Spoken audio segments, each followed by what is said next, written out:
Hey, welcome back to another whiteboard chat. Today we're going to talk about the RAAS systems, RAAS, the RAAS system. So this will be kind of a introduction or overview into the RAAS system. A lot of you have probably heard of it. A lot of you have probably heard of the ARB drugs that many folks talk about and their benefits. Telmisartan being probably the most popular one. Let's talk a little bit about what the RAAS system actually is, why it's important, why you should care about it. So essentially the RAAS system is just a feedback system between it's between a few systems, but it's a blood pressure control system, more or less, fluid control, blood pressure control. So it's going to communicate back and forth with the kidneys, cardiovascular system, and of course these inputs are also going to affect other systems in the body over time. But let's talk about what it is, or first off, how it actually works. We start with an input. So we need some kind of sympathetic input, or we need a change in electrolyte balance, or we need a drop in blood pressure or something to signal renin production from the kidneys, okay? And then renin is going to act with angiotensinogen here, and we're going to end up with angiotensin 1. From this step, we're going to essentially cleave part of this. We're going to end up with different molecule, angiotensin 2. Now, a lot of you are probably familiar with ACE inhibitors, so this is where an ACE inhibitor actually comes in, where the mechanism is actually in play. As you can imagine, this stands for angiotensin. This is converting enzyme. So ACE inhibitors are going to act at this step in the process to essentially inhibit the process or slow it down, so we're seeing less increase in blood pressure. Now, once we get to this angiotensin 2 step, we're going to branch off and do a couple different, interact with a couple different systems. So we're going to interact with the adrenal glands, which we know the adrenals produce aldosterone.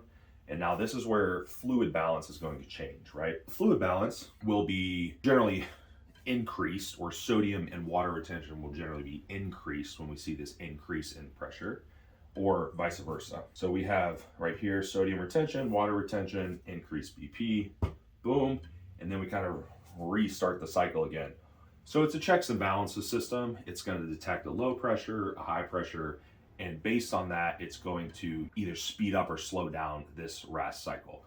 Now, the other section that it's inputting to is the kidney, and so we're going to see potentially vasoconstriction, or it could be vasodilation, depending on if we're looking at up or down. Now, if we're getting blood pressure up, we may see change in GFR, negative change in filtration rate, and we may see a negative change, or at least a lessening in urine output, right? Retention. This is the actual step where ARBs come in, angiotensin 2 receptor blocker. So it comes in, essentially it's coming in one step later than the ACE inhibitors.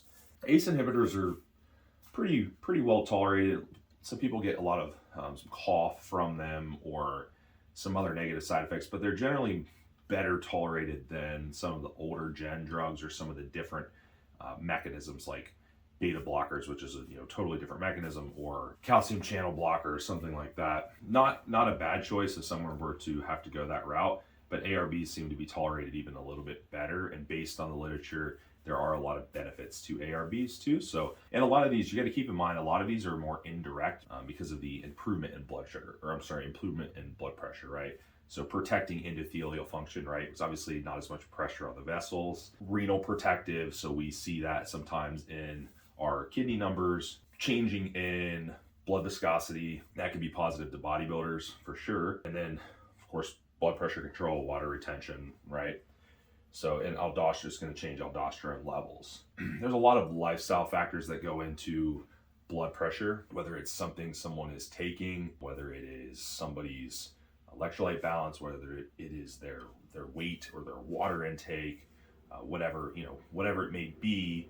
It's not necessarily that we need to go to a pharmaceutical first, but there are cases where they're warranted, and these are probably, obviously talk to your doctor, but these may be better choices than some of the older gen drugs, and ARBs in particular. Now, with ARBs, they maybe don't have quite as much literature behind them as some of the others, but it's more and more is coming out all the time.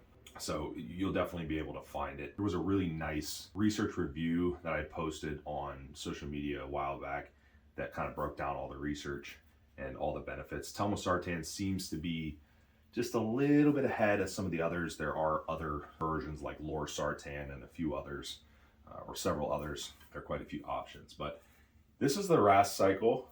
This is essentially, more or less, essentially the steps, and then we're going to work in this endless loop, getting feedback from the kidneys and the heart, and also from the sympathetic nervous system, because that's going to be an input, right? Hope you guys enjoyed this. I hope that helps everyone understand what the actual RAAS cycle is a little bit better, and where these drugs actually fall into improving blood sugar and how they kind of work.